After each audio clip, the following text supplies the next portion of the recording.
दोस्तों जय, मैं हूं शम्स तबरेज और आप देख रहे हैं टाइम्स में। बेंजामिन नेतन्याहू कई कार्यकाल तक प्रधानमंत्री बने रहने वाले, इजराइल के प्रधानमंत्री के तौर पर पहचाने जाने वाले बेंजामिन नेतन्याहू के बारे में आप क्या कहेंगे? वो करप्ट हैं, वो भ्रष्ट हैं, वो एक अपराधी हैं, क्रिमिनल है। और ऐसा अगर दूसरी देश की मीडिया कहे इस बात को तो समझा जा सकता है, लेकिन इस वक्त जो हालात बन चुके हैं इजराइल के भीतर की, मीडिया बेंजामिन नेतन्याहू के गले पकड़ पकड़ कर उनसे पूछ रही है कि बताओ तुम ऐसा क्यों कर रहे हो। वो नेतन्याहू को सवालों को घेरे में उलझा रहे हैं और कह रहे हैं कि तुम एक अपराधी हो, तुम एक क्रिमिनल हो। क्यों? क्योंकि उनके ऊपर भ्रष्टाचार के बड़े बड़े गंभीर मामले हैं जिसमें वो जेल भी जा सकते हैं। इसके लिए लंबे समय तक इजराइल में प्रोटेस्ट भी हुआ है और हमास के हमले के बाद वो प्रोटेस्ट रोक दिया गया इमरजेंसी लगाकर।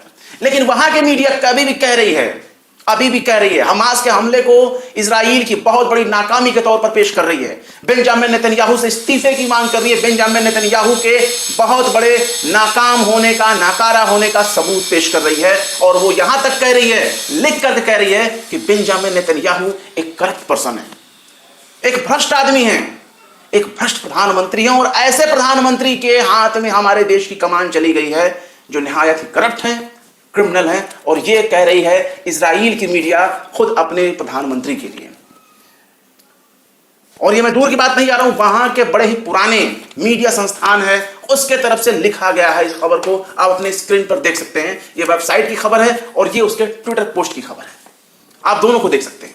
इसमें वो सीधे कहते हैं कि इजराइल की लीडरशिप एक ऐसे शख्स के हाथों में है जो निहायत ही भ्रष्ट और अपराधी है। इसके साथ ही वो देश को जंग की तरफ धकेल रहा है जिसके मकसद के बारे में कोई नहीं जानता और इसका अंजाम बहुत ही खतरनाक साबित होगा, बहुत ही घातक अंजाम इसका होगा।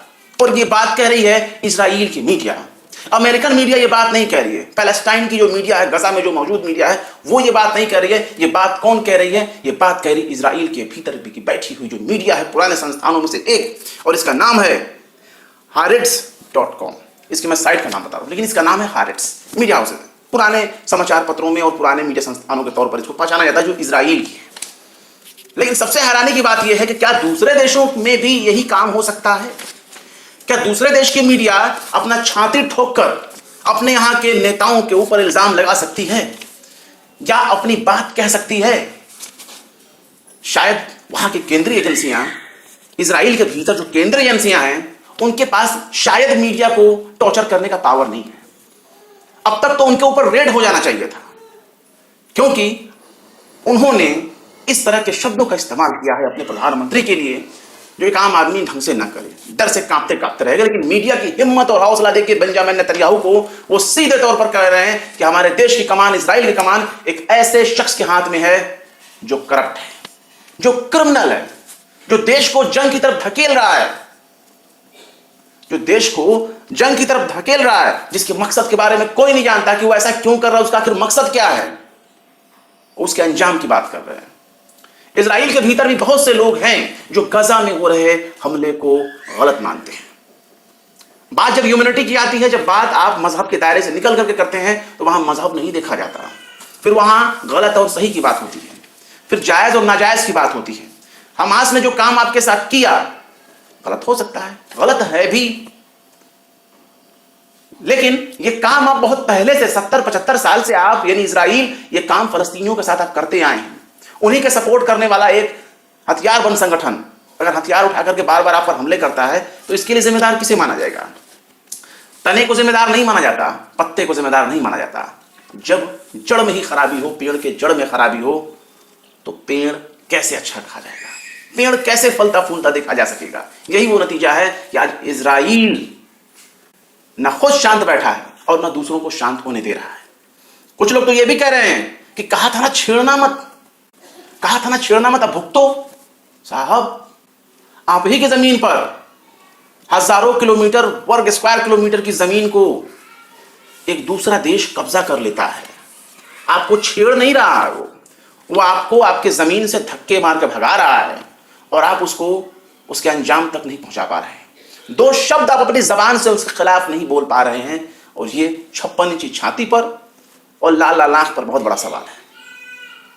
इसके साथ ही जो हालात वहां बने हैं उसके लिए भी आप कह सकते हैं कि वहां फेक न्यूज भी फैलाई जा रही है, और वो फेक न्यूज भारत तक आ रही है। अभी भी भारत की मीडिया खबरें छाप रही है कि हमास ने महिलाओं के साथ रेप किए, महिलाओं के साथ उसने छेड़खानी की, बदसलूकी की, उनकी हत्याएं की, महिलाओं के साथ बच्चों के सिर कलम किए। याद रखिए, भारत के अंदर की मीडिया प्रोपेगेंडा कर रही है। किसके खिलाफ, ये आप समझ सकते हैं, किसी देश के खिलाफ यहां पे नफरत नहीं फैलाई जा रही है। ये एक बगल के पड़ोसी को दूसरे पड़ोसी से लड़वाने की कोशिश हो रही है कि देखो तुम्हारे बगल में जो पड़ोसी बैठा है उसका भी वही मजहब है जो फलस्तीन का मजहब है, जो हमास वालों का मजहब है, और हमास वालों ने मारा है इजराइल के बच्चों को, इजराइल की औरतों को, और इस तरह से ये नफरत प्रॉक्सी वार कर रहे हैं दिन रात। आपके दिमाग में हिंदू मुसलमान घोरेंगे, और ये घोल रहे हैं और ये दिखाने की कोशिश कर रहे हैं ये कि जो इजराइल है उसे इजराइल मत समझो, उसको भारत समझो। क्या गजब की चीज है। भारत खुल्लम खुल्ला कह रहा है, पूरी दुनिया से कह रहा है कि फलस्तीन को लेकर हमारा नजरिया नहीं बदला, आज तक नहीं बदला हमारा नजरिया। वो फलस्तीन की सीमाओं को लेकर के, फलस्तीनी स्टेट को, फलस्तीनी राष्ट्र के समर्थन में वो आज भी खड़ा है। हमला जो हुआ उसके ऊपर वो बोल रहे थे, लेकिन पूरे देश की मीडिया एक तरफ जो है लपक गई और कहने लगी कि बस इंडिया स्टैंड विद इजराइल। बल्कि वो ये नहीं कह रहे हैं कि India also stand with Palestine. लेकिन आपको हैरानी होगी, अमेरिका जिस तरीके से इजराइल के साथ खड़ा है, एक वॉर क्रिमिनल के साथ खड़ा है। इजराइल जहां 23 लाख पैलेस्टीनियन रहते हैं, और पैलेस्टीनियन में सिर्फ मुसलमानों की बात नहीं हो रही है। जब फलस्तीन की बात होती है तो फलस्तीन में बरसों से, दशकों से, जब इजराइल नहीं भी बना था तब भी मुसलमानों के साथ साथ वहां ईसाई भी रह रहे थे। मुसलमान और वहां ईसाई बरसों बरस तक रहते आए हैं। और फिलिस्तीन में जो 23 लाख की आबादी है, खासतौर से गजा की हम बात करें, और गजा में जो 23 लाख की फलस्तीनियन आबादी है, फलस्तीनी लोगों की आबादी है, उन पर बॉम्बिंग किए जा रहे हैं। क्या तो हम हमास से लड़ रहे हैं? भाई लड़ना आपको हमास से था। आप रिहाइश गाहों पर क्यों बमबारी कर रहे हो? आप स्कूलों पे, कॉलेजों पे, अस्पतालों पर क्यों बमबारी कर रहे हो? बच्चों की वहां लाशें बिखरी हुई हैं। उन बच्चों का कसूर तो हमें बताइए, उन बच्चों को कसूर बताइए। और भारत में बैठे हुए अंधभक्त जो वहां जाने के लिए तैयार हैं, उनको ध्यान देना चाहिए कि वहां से नागरिकों को निकाला जा रहा है। भारत के जो नागरिक हैं, कोई ये नहीं कह रहा है कि हम जा रहे हैं इजराइल के साथ लड़ने के लिए। 18,000 नागरिक वहां पे हैं, उनको लाने का इंतजाम हो रहा है और उनको लाया जा रहा है। 230 लोगों को विमान लेकर के आ रही है और वो 18,000 को लेकर के आएगी फ्री ऑफ कॉस्ट, कोई पैसा नहीं। तो भक्तों, अपनी गोबर बुद्धि से जरा बाहर निकलो। इसके साथ ही आपको बता दें कि फेक न्यूज फैलाने में पश्चिम किस तरह से माहिर है, उस पर भी आप गौर कर लें। भारत की मीडिया है ही, लेकिन फेक न्यूज का मास्टर तो पश्चिम भी है, वेस्टर्न भी है। और वेस्टर्न कौन? वहां के नेता जो आज भारत की मीडिया रिपीट कर रही है कि बच्चों के सिर काट रहे हैं हमास वाले, महिलाओं के रेप कर रहे हैं हमास वाले, हिंसा कर रहे हैं, बच्चों के सिर कलम कर रहे हैं हमास वाले। इस्लामी संगठन, इस्लामी संगठन, इस्लामी संगठन करके जो कह रहे हैं, उनको ये बताना चाहिए कि मणिपुर में जो लोगों को गोलियां मार रहे हैं, लोगों का नरसंहार कर रहे हैं, लोगों का घर जला रहे हैं, वो कौन से रिलीजियस संगठन हैं, उनको बताना चाहिए। लेकिन बात कर लेते हैं कि वेस्टर्न मीडिया किस तरीके से नफरत फैला रही है। बेंजामिन नेतन्याहू को सपोर्ट करने में, इजराइल को सपोर्ट करने में अमेरिकी राष्ट्रपति जो बाइडेन इतने अंधे हो चुके हैं, इतने अंधे हो चुके हैं, इस हद तक वो सारी मर्यादाओं को पार कर चुके हैं कि बाकायदा मीडिया को संबोधित करते हुए जो बाइडेन खुद कहते हैं कि मुझे बहुत दुख के साथ कहना पड़ रहा है कि ऐसे भी दिन आ गए कि मुझे ऐसी तस्वीरें देखनी पड़ रही जिसमें हमास इजराइलियों का सर कलम कर रहा है, इजराइल के मासूम बच्चों का सर कलम कर रहा है। लेकिन उसके बाद क्या हुआ? इसके बाद वही होता है, वही इंटरनेशनल मीडिया उनके खबरों को पड़ताल करना शुरू करती है, और जब ये बात हमास तक पहुंचता है तो हमास भी अपना बयान जारी करके तमाम इन बातों का खंडन करता है, कहता है पश्चिमी मीडिया इस तरह का बयान जारी कर रहे हैं और इस तरह से हमारे खिलाफ अफवाह फैला रहे हैं। हम बच्चों पर और औरतों पर हमला नहीं किए हैं, इन चीजों से वो इनकार कर रहा है।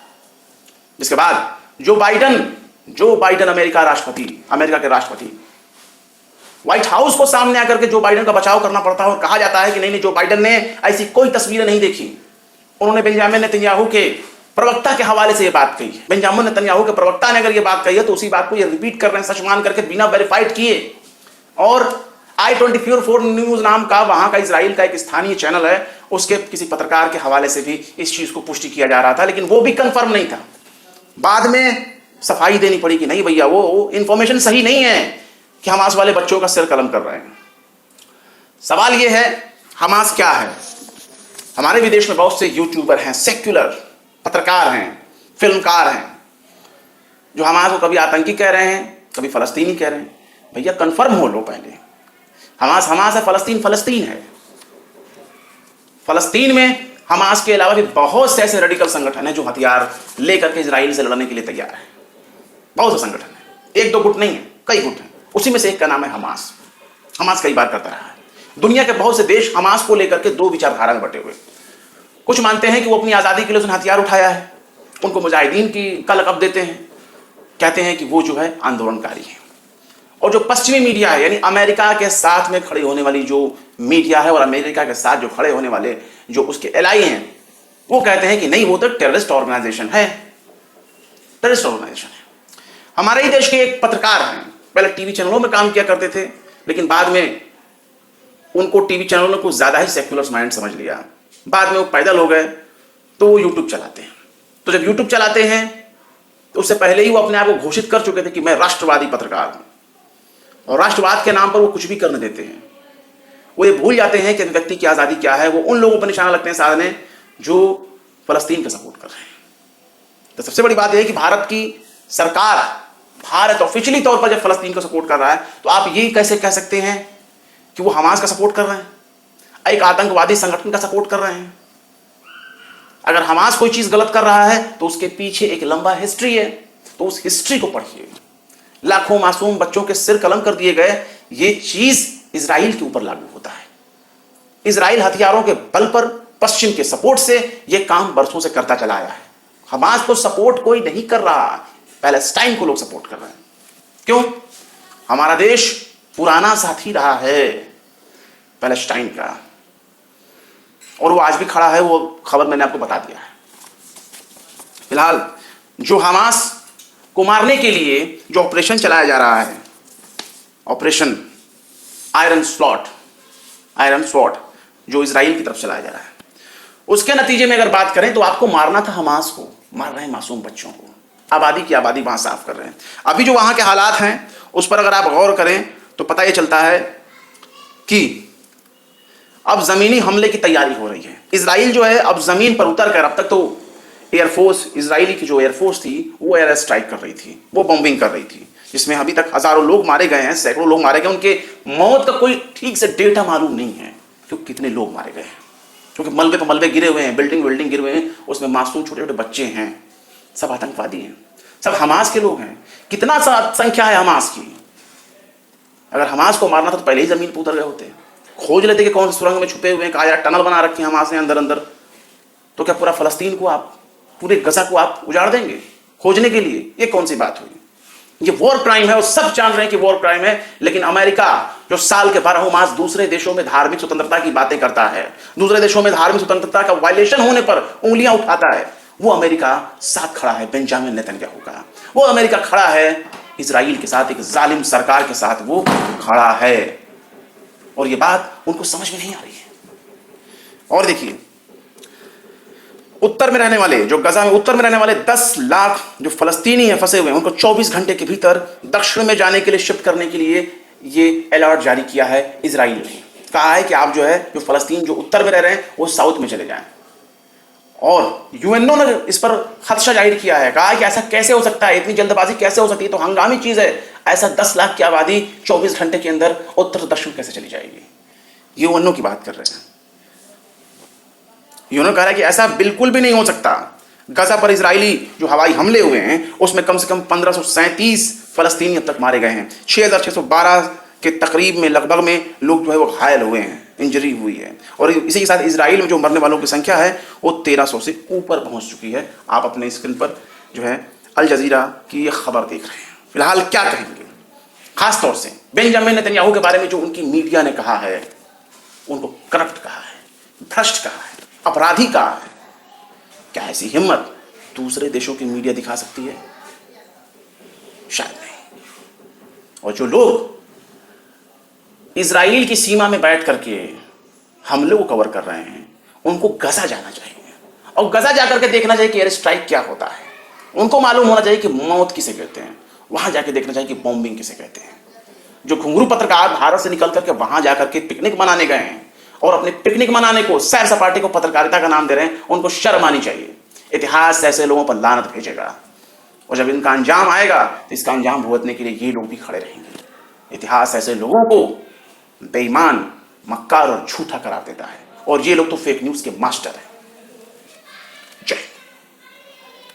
तो देख लिया आपने हमारे इस वीडियो को।